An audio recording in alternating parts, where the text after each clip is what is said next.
Tonight, the partisan divide over impeaching and removing President Trump is unlike anything we've ever seen in the history of this country. You know, at least there was some bipartisanship for impeachment of Andrew Johnson, Bill Clinton, and of course, Richard Nixon. But bipartisanship now, forget about it. And that ought to tell you something, you know? With not one single Republican voting against party lines, you got to start asking, what is this really about? Joining me right now, a man who knows a thing or two about impeachments, those three other ones that have happened in history, presidential historian Doug Wead, out with a brand new book.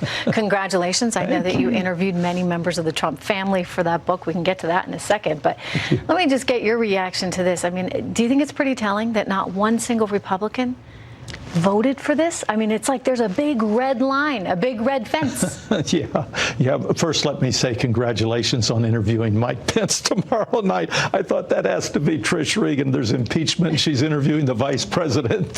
Whoever's in the news, you're going to be there. Thank you. But yeah, this is 1868. It was totally bipartisan. The Clinton impeachment, 5 Democrats weighed in on it. The Nixon resignation, which came after the impeachment hearings in 1972, there were 3 prominent Republicans, Minority Leader Hugh Scott of Pennsylvania, Senator, and Minority Leader of the House, John Rhodes, and Barry Goldwater, went to the White House, all 3 of them Republicans, and said, you've got to resign, Mr. President, to Nixon. So they were bipartisan events in history. This is not.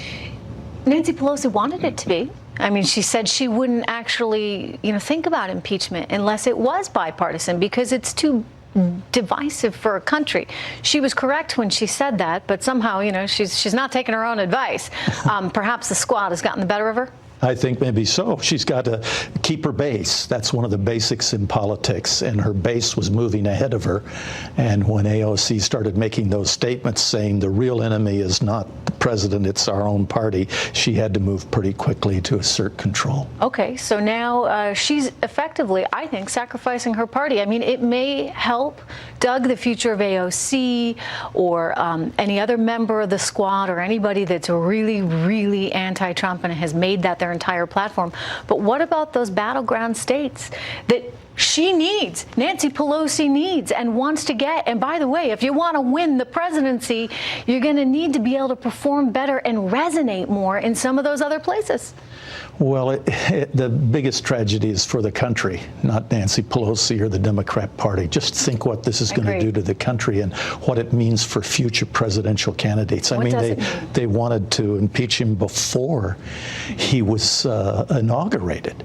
So it just destroys all credibility. And Russian collusion, they haven't even paused and caught their breath. There's been no apology. There's been no documentary. What was Russian collusion? What did we learn from it? There's been no analysis. It's just totally ignoring it like it never happened. Don't talk. I don't want to hear it. Don't tell me. Don't tell me. See, I think in some ways that's why and today, in preparation for my interview with the vice president, I poured through again the transcript of that call. Yeah. And, when you look at it, and it's all laid out, you can see that the president was, he started off by saying, look, hey, you ought to talk to Angela Merkel occasionally, right? Like, she ought to be doing her part for Ukraine.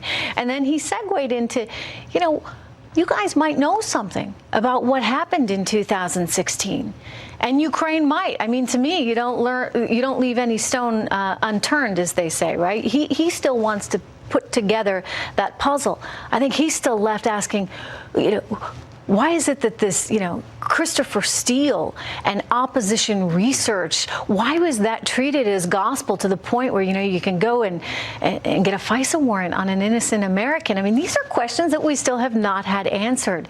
And isn't it somewhat within his right or in the administration's right to be asking any country who knows anything what went on? Yeah, we still have civilian authority, and he's the guy. He's the executive branch. When I was interviewing him and we got into Russian collusion, I sensed a disappointment. He was disappointed as he was beginning to realize he was president now 2 years. He knew what a president knew, and he was beginning to conclude, my God, Obama knew about this. Very, very interesting. Doug Wead, Thank you so much. Congrats Trish. again on the book. It's good to see you in the Good to house. see All you right. too. Kennedy joins us right now with a sneak peek at what is coming up on her show at the